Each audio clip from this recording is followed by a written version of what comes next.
પ્રસિદ્ધ યાત્રાધામ અંબાજી ખાતે આગામી 12 સપ્ટેમ્બરથી 18 સપ્ટેમ્બર દરમિયાન ભાદરવી પૂનમના મહામેળાનું આયોજન થયું છે। લાખોની સંખ્યામાં આવતા યાત્રાળુઓ માટે રાત્રે 12 કલાક સુધી મંદિર ખુલ્લું રહેશે। શક્તિ, ભક્તિ અને આસ્થાનો ત્રિવેણી સંગમ ગણાતું મા જગત જનની અંબાનું મંદિર વિશ્વવિખ્યાત છે। મા અંબાના પ્રતિ આસ્થા અને શ્રદ્ધાને લઈને હજારો લાખોની સંખ્યામાં માઈ ભક્તો માતાજીના દર્શનાર્થે આવતા હોય છે। દરરોજ હજારોની સંખ્યામાં માઈ ભક્તો મા અંબાના ચરણોમાં શીશ નમાવી ધન્યતા અનુભવે છે। ત્યારે ભાદરવી પૂનમ મહામેળા દરમિયાન યાત્રાળુઓની સંખ્યા લાખોમાં થતી હોય છે। આ ભાદરવી પૂનમ મહામેળા દરમિયાન લાખોમાં આવતા યાત્રાળુઓની સગવડતાને જોઈ અંબાજી મંદિર દેવસ્થાન ટ્રસ્ટ અને વહીવટીતંત્ર દ્વારા તમામ પ્રકારની સુવિધાઓ ઊભી કરવામાં આવતી હોય છે। મહામેળા દરમિયાન 12 થી 18 સપ્ટેમ્બર સુધી આપણે દર્શનના સમયમાં વધારો કરેલ છે, ફેરફાર કરેલ છે।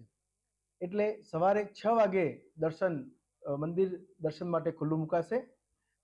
ત્યારબાદ અને રાત્રે છેક 12 વાગ્યા સુધી મંદિર ખુલ્લું રહેશે। આ સવારે 6 થી રાત્રિના 12 દરમિયાન બપોરે 11:30 થી 12:30 અને સાંજે 5 થી 7 મંદિર દર્શન માટે મંગલ રહેશે। એ સૌ યાત્રિકોએ નોંધ લેવા વિનંતી છે।